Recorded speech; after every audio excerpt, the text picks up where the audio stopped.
조선 초기 한양 외곽에 김대감네 머슴으로 일하는 만복이라는 총각이 있었습니다. 그는 홀어머니를 정성껏 모시며 살아가고 있었습니다. 어느 한 겨울날 평소 몸이 아프시던 어머니께서 굴비가 꼭 먹고 싶다고 하셨습니다. 효성이 지극한 아들은 어머니의 소원을 들어드리고자 멀리 이웃마을 장터까지 굴비를 사러 갔습니다. 귀가하는 길, 막 그 마을을 벗어나려는 순간 눈이 소복히 쌓인 길가에서 만복이는 이상한 광경을 목격했습니다. 한 여인이 쓰러져 있는 것이었습니다.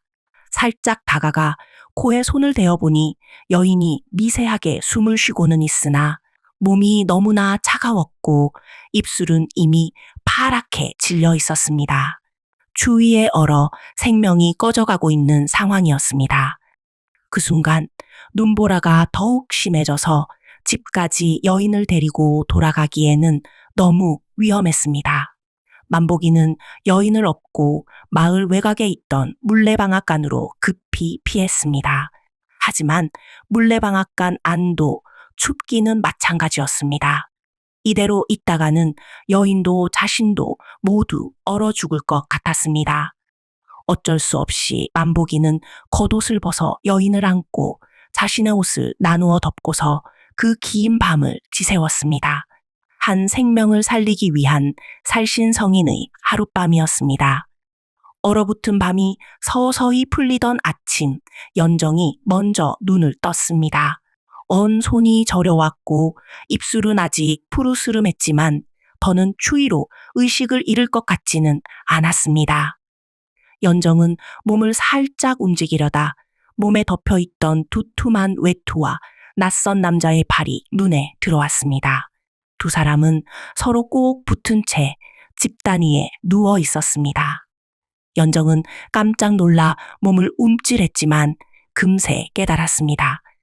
누군가가 이 추운 밤에 자기 목숨을 걸고 자신을 안아서 살려주었다는 사실을 곧 만복이도 눈을 떴습니다. 눈앞이 낯선 여인이 자신의 품 안에 얌전히 안겨서 뚫어져라 쳐다보고 있는 모습에 당황한 만복이는 얼른 몸을 떼며 어색하게 일어났습니다. 외투를 다시 걸치며 허겁지겁 말했습니다. 이런, 어찌하여 눈밭에 그렇게 있었소? 이런 헛간이라도 찾아 들어오지. 하마터면 죽을 뻔했소이다. 연정은 잠시 멍하니 그를 바라보다가 서서히 입꼬리를 올렸습니다. 살려줘서 고마워요. 고맙긴요. 그저 사람이라면 당연히 해야 할 일을. 하지만 그 당연한 일을 해주는 사람이 많지 않거든요.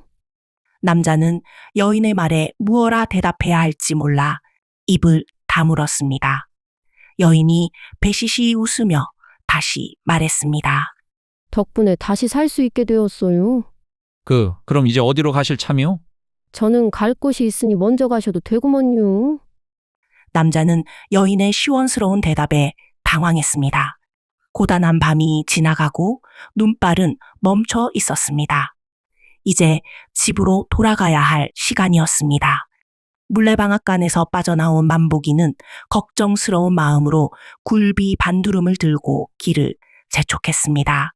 아픈 어머니가 기다리는 집으로 가는 길, 뒤따라오는 인기척이 들렸습니다. 고개를 돌리니 그 처녀가 여전히 따라오고 있었습니다. 발걸음도 조용하고 표정은 뭔가 결심한 듯 또렷했습니다. 왜 따라오시오? 만복이가 물었습니다. 연정은 어깨를 으쓱했습니다.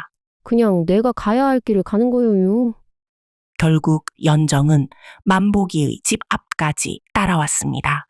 바깥에 서 있던 만복이의 어머니 춘천댁이 멀리서 오는 아들과 그 뒤를 졸졸 따르는 거짓골의 처녀를 보고 두 눈을 크게 떴습니다. 만보가, 저 처녀는 누구냐? 만복이가 미처 대답도 하기 전에 연정이 웃으며 나섰습니다. 아줌니, 어젯밤에 지가 이 사내랑 서로 체온을 나눴슈. 밤이 새도록 사내 몸에 안긴 채 하룻밤을 보낸 처녀는 다른데 시집가면 안 되잖유. 지가 이 양반한테 시집가야 쓰겄어요. 춘천댁은 순간 입을 다물지 못했지만 금세 상황을 파악하고 눈이 번뜩였습니다. 하늘이 도왔구나. 이 눈 높은 자식 이번 기회에 바짝 당겨서 장가 보내야지.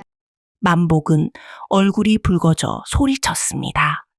그게 아니라 저는 그저 저 처녀를 그냥 살리려고 그런 것입니다. 연정은 눈 하나 깜빡하지 않고 말했습니다. 책임져야지요. 수처녀가 한 사내랑 하룻밤을 지냈는디 양심도 없이 다른데 시집 갈 순 없어요. 이왕일이 된 거 정식으로 혼인하자고요. 만복은 헛기침을 하며 억지를 써보았습니다. 나는 원하는 여성상이 있어. 어릴 적부터 꿈꾸던 여성상이요. 그 원하는 여성이 어떻게 생겼는데요? 청록색 치마가 잘 어울리는 여자. 밥을 많이 먹어도 배가 안 나오고 머리에 동백기름 안 발라도 윤기 흐르고 김치를 돼지기름에 볶음 밥을 기가 막히게 만들 줄 알고 내 재미없는 얘기에도 웃어주는 여인. 그리고 얼굴은 좀 많이 예뻐야 하고 너무 마르지 않고 통통한 몸매에 음식 솜씨는 내 입에 딱 맞아야 하오. 연정은 한참을 듣고는 손가락으로 귀를 후벼파며 말했습니다. 그거 나 아니요. 나는 청록치마도 어울리고 김치볶음밥은 기똥차게 잘하고 남의 말 다 웃어주고 못 먹고 다닌 것 치고는 은근히 통통한 건 어젯밤에 안아보셔서 이미 알 것이고 인물은 깨끗하게 씻기만 하면 사랑으로 극복할 수준은 되니 그거 딱 나요요. 춘천댁은 이를 듣고 방긋 웃었습니다. 이건 천상천하 딱 좋은 혼인감이라며 고개를 끄덕였습니다.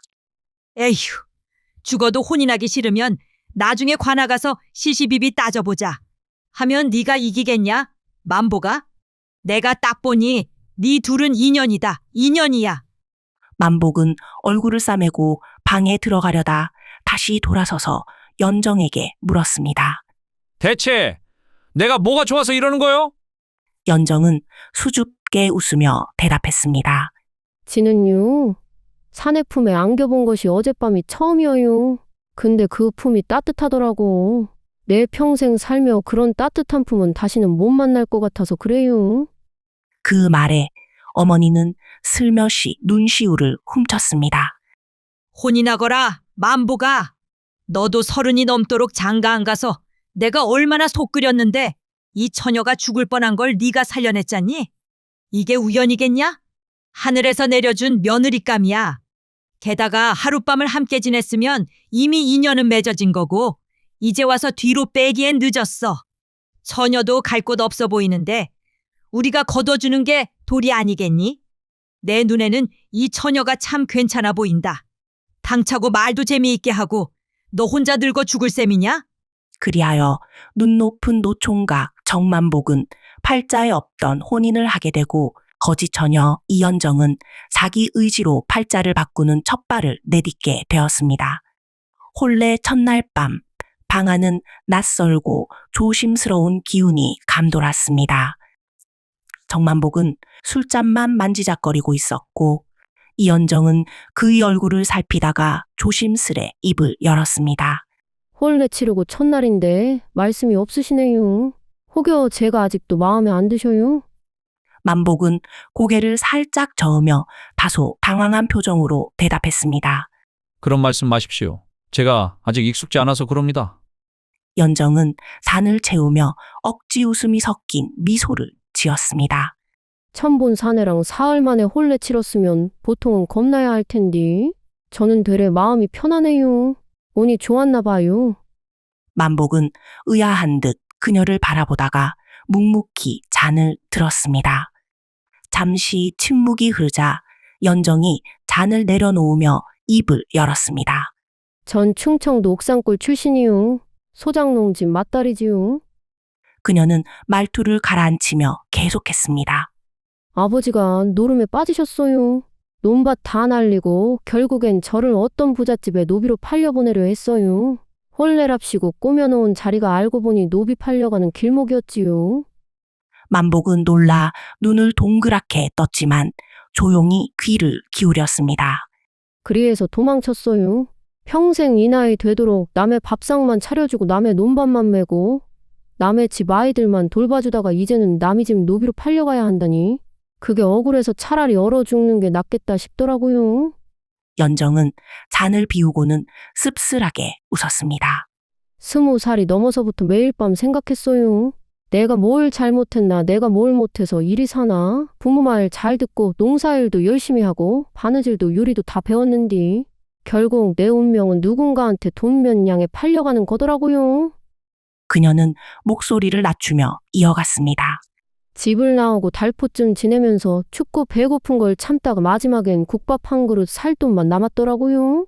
그 돈으로는 앞으로 살 것도 막막하고 그 추운 날 길바닥에 앉아있는 점쟁이 할머니가 너무 불쌍해 보이더라고요. 적선하는 셈 치고 그 돈을 들이고는 눈밭에 쓰러졌지요. 딱 거기까지가 내 인생인 줄 알았어요. 그녀는 씩 웃어 보이며 잔을 다시 채웠습니다. 그런 뒤 누가 날 어보다 살렸어요.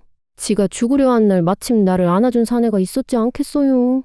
그게 나란 말씀이요? 그렇지요. 아무도 거두려 하지 않았던 계집 하나 살려주신 것도 고마운디 사흘이나 걷어주시고 결국 혼례까지 해주시니 이보다 더한 복이 어디 있겠어요? 이제는 남의 집 노비가 아니라 누군가의 아내가 되었잖아요.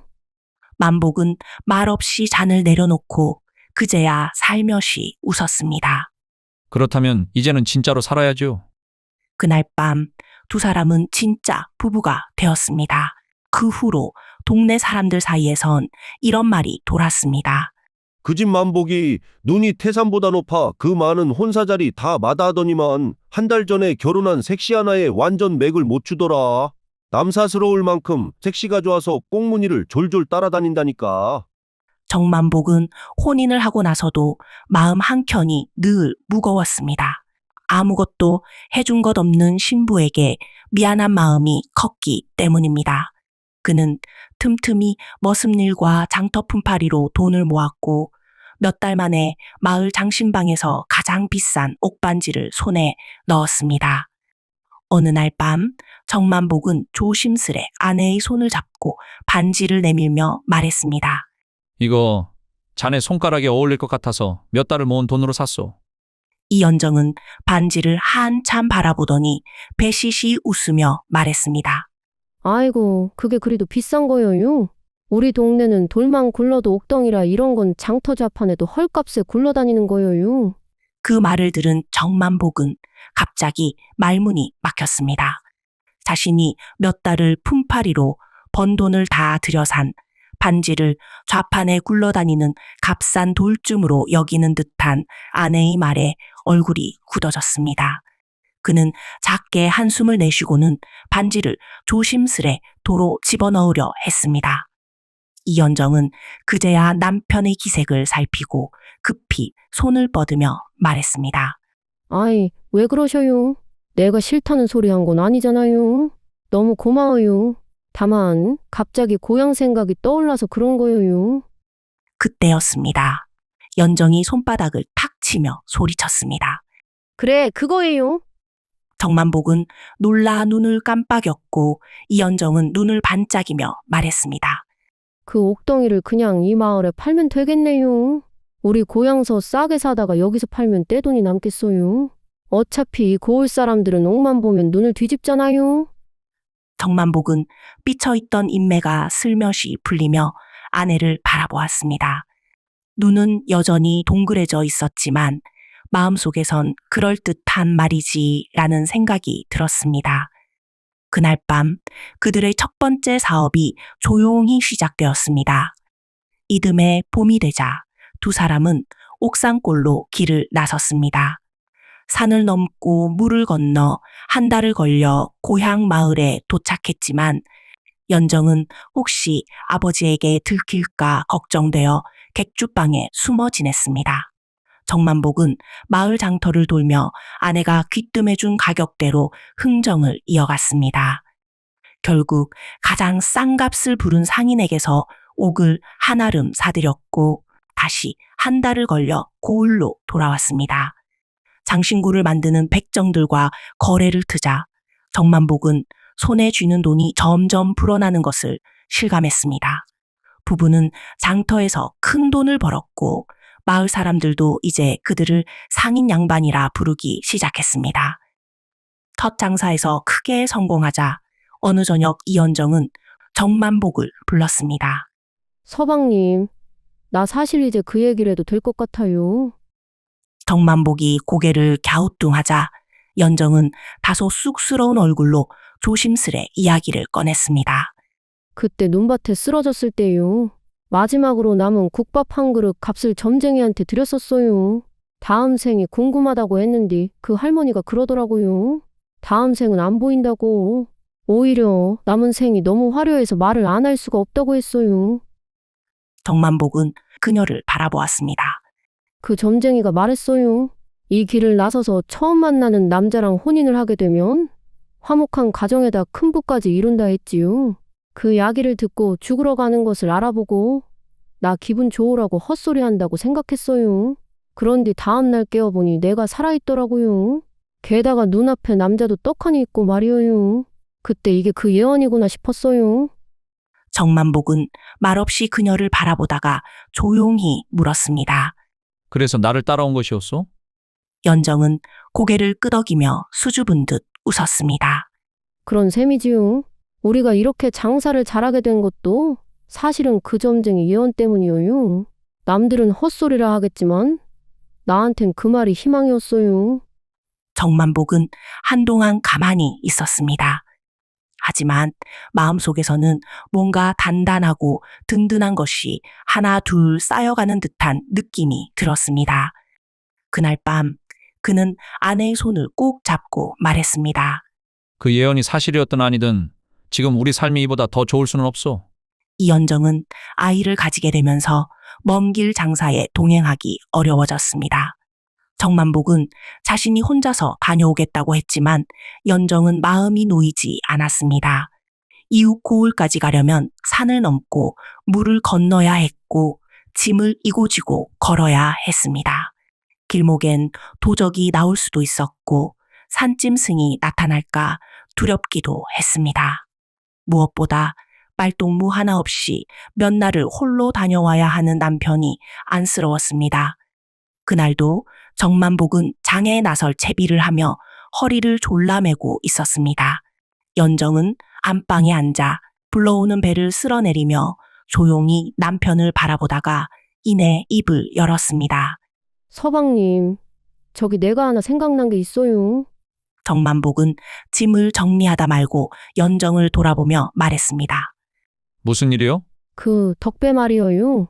그 친구 같이 좀 다니면 어떨까요? 덕배 말이요? 그 친구가 장사에 소질이 있을 것 같지 않소? 손이 느리고 말수도 없지 않소? 연정은 가볍게 웃으며 고개를 저었습니다. 그런 건 배우면 되지요. 장사는 배워서 하는 거예요. 그리고 덕배는 몸도 성하고 성품도 곧잖아요. 말은 없어도 눈치는 있고요. 덕배 마누라가 돈 욕심이 좀 있으니까 내가 한번 말해볼게요. 정만복은 잠시 생각하다 말없이 고개를 끄덕였습니다. 그날 저녁 연정은 덕배의 마누라인 복단이를 슬쩍 불러 따로 앉혔습니다. 연정은 광에서 꺼낸 작은 함을 열어 화장품 단지며 폐물 몇 점을 꺼내 보이며 복단이 쪽으로 밀어주면서 말했습니다. 복단아, 이거 다 내가 직접 만든 거요. 향도 좋고 얼굴에 바르면 햇볕에도 안 타고 기미도 안 생긴다니까. 복단이는 눈을 반짝이며 물었습니다. 이런 귀한 걸 진짜로 져주시는 건가요? 아무렴. 대신 말이다. 네 서방이 우리 서방이랑 장사 좀 같이 다니면 이거 몇 통은 더 줄게. 거기다 네 서방의 돈도 많이 벌어올 테니 옷도 사고 머리도 다시 올리고 하면 장터 사람들이 눈을 동그랗게 뜰 거요. 복단이는 두 손으로 폐물을 만지작거리며 혼잣말하듯 중얼거렸습니다. 우리 서방이 요새 한가하긴 한데 제가 한번 설득해 봐야겠어요. 그날 밤 덕배는 부인의 등살에 못 이겨 결국 정만복을 따라 나서게 되었습니다. 아침 일찍 만복의 집 앞에 선 덕배는 얼굴에 쑥스러운 기색을 감추지 못하고 말했습니다. 만복 형님, 사실 전 장사 같은 건 해본 적 없지만 마누라 말이 하도 겁나서 그만. 형님을 안 따라 나서면 평생 밥상도 못 받을 것 같습니다. 걱정 말거라. 처음에는 누구나 서툰 법이지. 한번 다녀보면 금세 손에 익을 것이야. 그날부터 두 사람은 짝을 이루어 장터에 다니기 시작했습니다. 덕배는 생각보다 성실했고 정만복은 그에게 장사의 기초부터 차근차근 가르쳐 주었습니다. 그렇게 둘은 고을과 고을을 넘나들며 거래망을 넓혀갔고 들고 간 짐보다 받아오는 돈이 날로 늘어갔습니다.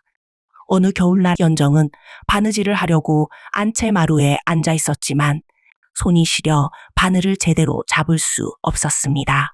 방안은 온돌 연기가 빠지지 않아 답답했고 마루는 발밑까지 찬 기운이 올라와 몸이 으슬으슬 떨렸습니다. 그녀는 두 손을 입김으로 녹이며 중얼거렸습니다. 이 겨울바람만 막아줄 수 있음. 참말로 좋을 텐디. 솜으로 만든 이불이나 옷이 있으면 얼어 죽을 걱정은 없을 텐디. 그 말을 들은 정만복은 문득 며칠 전 장터에서 들었던 이야기를 떠올렸습니다. 명나라에서는 솜이란 것을 옷 속에 넣어 입는다는데 그것이 워낙 따뜻하여 군사들이나 고관들도 애용한다는 소문이었습니다. 조선에서는 귀해서 겨우내 병조나 금이영에서도 일부만 입는다고 들었습니다. 정만복은 생각에 잠기더니 조용히 말했습니다. 명나라에서 솜을 사올 수 있다면 조선에선 제법 귀한 값에 팔 수 있겠소. 연정은 눈을 반짝이며 무릎을 쳤습니다. 그 솜이 그리 따뜻한 게 맞다면 군이나 관가에도 납품할 수 있을 것이어요. 장사로는 틀림없이 한몫 잡을 거요. 결국 정만복은 덕배와 함께 국경 넘어 명나라로 가보기로 결심했습니다. 그 길은 험하고 멀었지만 겨울을 견딜 따뜻한 솜을 조선에 들여온다는 사명 하나로 짐을 꾸려 길을 나섰습니다. 만복과 덕배는 국경을 넘는 험한 길을 한 달 가까이 걸어 명의 한 시장에 도착했습니다. 그곳에서 목화솜을 대량으로 구입한 뒤 짐을 가득 꾸려 조선으로 돌아오는 길에 올랐습니다. 집으로 향하던 중 두 사람은 깊은 산속 고갯마루에서 사람 하나가 쓰러져 있는 것을 발견했습니다. 가까이 다가가니 그는 갑옷을 입고 피를 흘리고 있었습니다. 정만복이 다급히 그 몸을 살폈습니다. 숨은 붙어 있다. 팔을 깊이 베었어. 피가 계속 흐르고 있어. 덕배는 얼굴이 새파래져서 물었습니다. 이래선 금방 죽겠는데요, 형님. 어떻게 하시겠습니까? 이 많은 솜을 이고 가는 것도 힘겨운데. 정만복은 말없이 짐을 내려놓았습니다. 그리고 가장 아끼던 부드럽고 깨끗한 목화솜 꾸러미를 풀어냈습니다. 사람부터 살려야지. 이건 팔려고 가져온 게 아니라 사람 살리자고 가져온 거다. 정만복은 그 솜으로 병사의 상처를 감쌌습니다. 덕배가 감탄하며 말했습니다. 형님도 참 착하십니다. 저는 그런 생각까진 못했는데. 정만복은 미소를 지으며 말했습니다. 덕배야, 우리가 복을 쌓는 길은 이런 데 있는 거야? 만복은 자신의 짐을 버리고 군사를 등에 업었습니다. 덕배는 만복을 도와 산길을 내려왔습니다. 한 걸음 한 걸음이 길고도 무거웠지만 만복은 한 번도 등을 풀지 않았습니다. 저녁이 되어서야 가까운 주막에 다다를 수 있었습니다. 주모는 눈이 휘둥그레지며 쓰러진 이를 들여다보았습니다. 어머나, 이 사람 혹시 이정무 날이 아니오? 국경수비 절도사 날이 아닙니까? 정만복과 덕배는 놀란 얼굴로 서로를 바라보았습니다. 그들이 살린 이가 바로 나라의 국경을 지키는 병마절도사 이정무 장군이었던 것입니다. 의식을 되찾은 이정무 장군은 자신을 구해준 자들이 조선 사람이며 장사길에 오른 상인이라는 사실을 알게 되었습니다. 저들은 나를 위해 희생하였고 반드시 보답을 받아야 하오. 몇 달 후 이정무는 병조판서에 임명되어 조선 전체의 군사를 총괄하는 최고 지휘관이 되었습니다. 어느 날 이정무는 임금 앞에서 아뢰었습니다. 전하, 신이 변방에서 목숨을 건질 수 있었던 것은 두 상인의 은혜 덕분이었습니다. 저들은 자신들의 귀한 목화솜을 아낌없이 내어 신의 상처를 감쌌고 주막까지 업고 가서 치료해 주었사옵니다.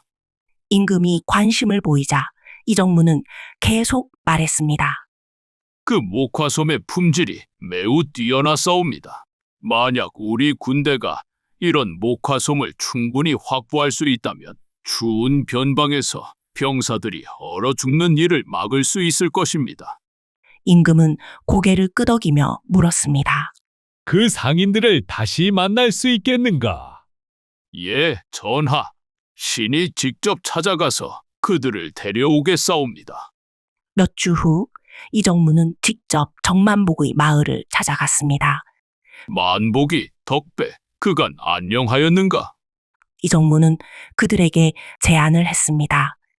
조정에서 군대에 필요한 목화솜을 안정적으로 공급받고자 하오. 그런데 믿을 만한 상인을 찾기가 어렵소. 자네들이라면 품질 좋은 목화솜을 정직하게 납품해 줄 것이라 확신하오. 정만복이 조심스럽게 물었습니다. 그것이 무슨 말씀이신지요? 전하께서 그대들에게 조선의 모든 관아와 군영에 목화솜을 독점적으로 납품할 권한을 허락하셨소. 대신 품질과 납기는 반드시 지켜야 하오.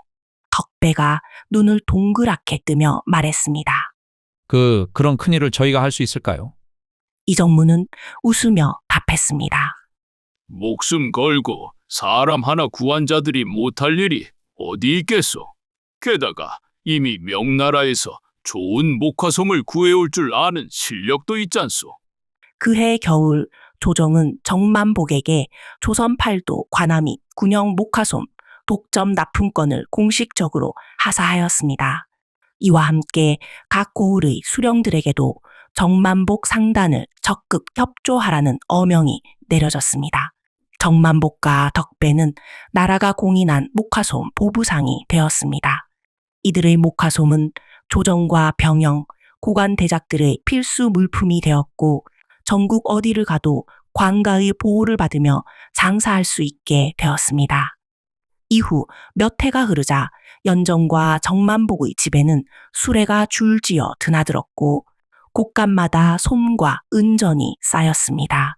한때 얼어 죽을 뻔했던 여인은 이제 수문장이 문을 열며 절을 올리는 상단의 마님이 되었고 정만복은 더는 머슴이 아닌 조선 팔도에 이름난 부자 상인이 되어 있었습니다. 몇 년 후 연정과 정만복은 처음 만났던 그 마을을 방문하게 되었습니다. 연정은 화려한 비단옷과 금비녀로 치장하고 정만복 역시 부자 상인다운 의관을 갖춰 입고 있었습니다. 마을 입구 근처에서 익숙한 목소리가 들려왔습니다. 자, 젊은 아가씨, 다음 생이 궁금하지 않나요? 연정이 고개를 돌리니 여전히 그 자리에 앉아있는 점쟁이 할머니가 보였습니다. 할머니는 여전히 남루한 차림으로 앞에 앉은 힘들어 보이는 처녀에게 말하고 있었습니다. 다음 생은 안 보이는구먼. 오히려 남은 생이 너무 화려해서 말을 안 할 수가 없어. 이 길을 나서자마자 처음 만나는 남자랑 혼인을 하게 되면 화목한 가정에다 큰 부까지 이루겠구먼. 연정과 정만복은 서로를 바라보며 빙긋 웃었습니다. 연정이 정만복의 팔을 살짝 찔렀습니다. 서방님 들었어요? 나한테 했던 말이랑 똑같네요. 정만복도 웃음을 참으며 고개를 끄덕였습니다. 처녀가 떠난 후 두 부부는 점쟁이 할머니 앞에 앉았습니다. 할머니는 그들의 화려한 옷차림을 훑어보더니 손을 내저었습니다. 이미복이 철철 넘치는 부부가 뭐가 아쉬워서 점을 보러 왔소? 남은 생도 다음 생도 편안하게 살 것이니 봐줄 점 같은 건 없소. 그냥 가서 복 누리고 살아. 연정이 웃으며 말했습니다. 할머니 정꾀가 어느 겨울에 죽으려 했던 여인을 살렸다고요? 할머니가 어리둥절한 표정을 지었습니다. 뭔 소리야? 내가 언제? 연정이 주머니에서 커다란 은전 꾸러미를 꺼내 할머니 앞에 놓았습니다. 할머니가 깜짝 놀라며 손을 내저었습니다. 웜에 이게 뭐다냐? 이렇게 많은 돈을 어떻게 받아? 가져가 보러야. 하지만 연정은 정만복과 함께 빠른 걸음으로 자리를 떴습니다. 뒤에서 할머니가 소리쳤습니다. 아야, 이 돈 가져가야. 너무 많단께. 연정이 뒤돌아보며 웃으며 소리쳤습니다. 앞으로도 그 자리에서 사람들에게 희망을 주실 테까요? 연정과 정만복은 웃으며 반짝이는 햇볕 속으로 멀어져 갔습니다. 지금까지 긴 이야기 들어주셔서 감사합니다. 이야기가 재미있으셨다면 구독과 좋아요를 부탁드립니다.